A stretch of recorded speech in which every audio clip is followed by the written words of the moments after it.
Okay, another Shiloh update. I thought I'd take this opportunity to give you a bit of an update about how he's doing, although it's only been a day, so not a ton.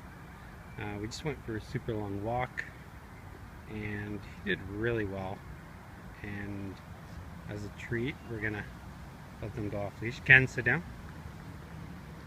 Shiloh, down.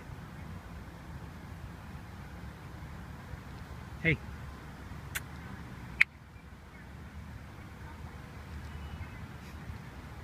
You can see he still needs a little bit of work. There you go. Down. So before I let them off leash, even though they've been really good, it's really important for them to wait and be patient. You can see they're very patient, although they're very excited. Okay, good play. There you go. So you can see he's doing really well. He hasn't barked at the door. He hasn't tried to attack any other dogs. Bikes used to be a huge thing. He could care less about bikes and cars and all that kind of lovely stuff. He's just chilling out, having a good time. Having the Mosey and Mackenzie really helps too, because they don't react to anything. He actually got attacked twice by two little dogs on separate occasions, and he did not react, which is great. That's what we want. And usually German Shepherds have a bad reputation for being aggressive and stuff, and this guy used to be pretty aggressive, but aggression is the result of a problem. It's not a problem in and of itself, and he's completely chilled out. He's much more calm and patient, you can see, and it helps when you walk them a lot, and I have been walking him a lot, and yeah. So one of the questions I usually get, I wanted to answer today while I gave you this update, is what is the difference between a dog trainer and a dog behavioralist? And I thought I'd go ahead and answer that because there is a big difference. I am not really a dog trainer, although I do use training. So training is like a tool, and I equate it to practice. So if there's any athletes out there,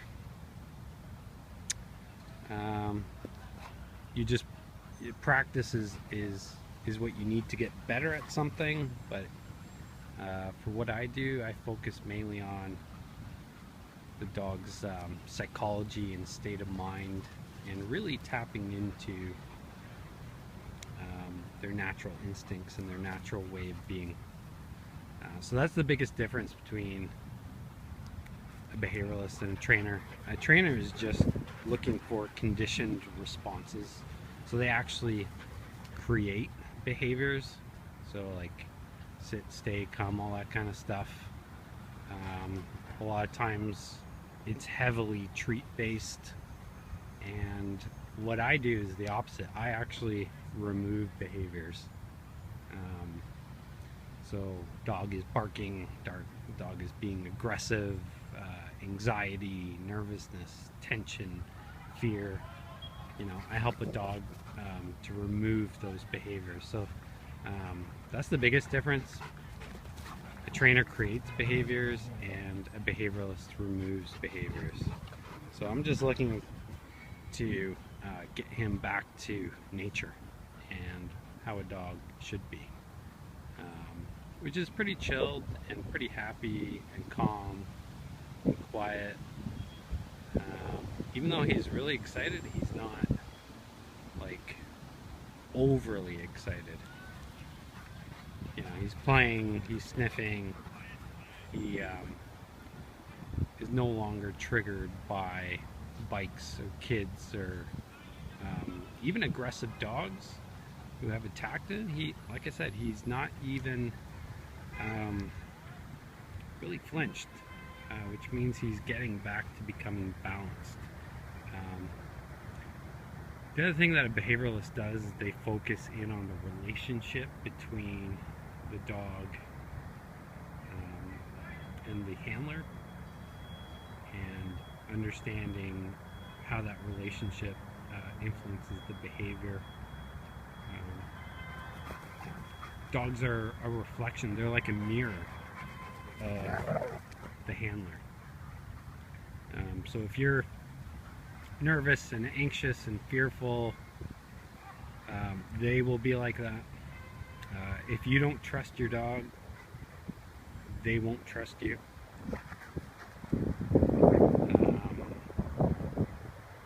I trust him, that's why he's off leash. You know, I don't project any fear around cars, aggressive dogs, bikes. You know, I stay calm and he stays calm. And that's the real challenge, is to understand that dynamic. So even though he's pretty chilled out right now, he's a lot calmer than he used to be. When he gets back to his owners, if they are anxious or scared or nervous, he's going to revert back to his old ways. So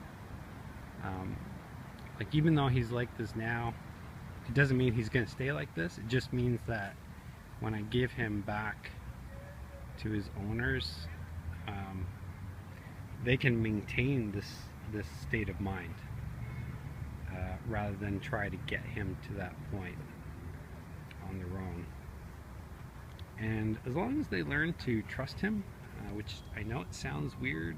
I mean, they've had him for 2 years, but I know lots of people who have had their dogs for many, many, many years, and they don't trust their dogs at all. They don't trust their dogs off leash, they don't trust their dogs around other dogs, they don't trust their dogs around people or in different situations. And really, it's really sad, because how can you really have a good relationship with your dog if you don't trust them? So yeah, they do make mistakes, but that's okay. We all make mistakes. It's just a matter of giving them some guidance. Look at that.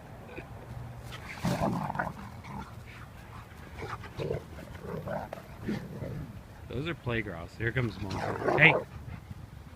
Chill.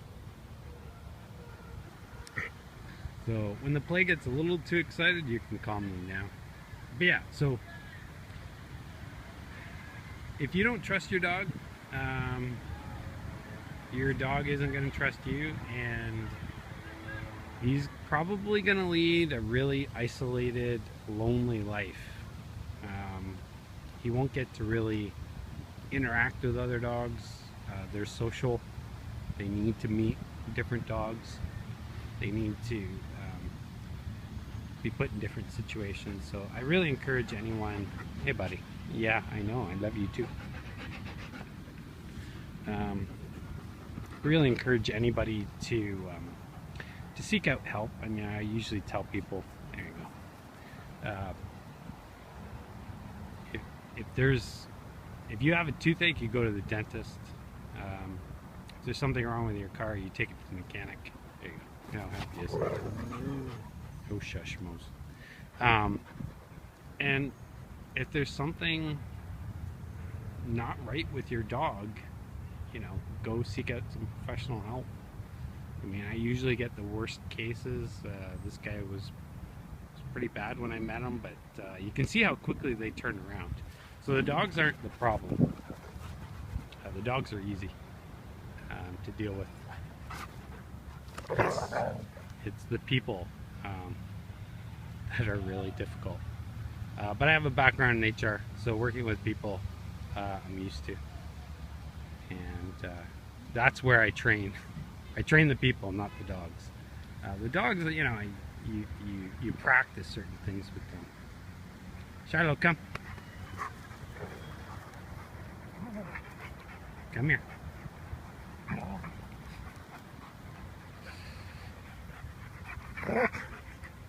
Sit down.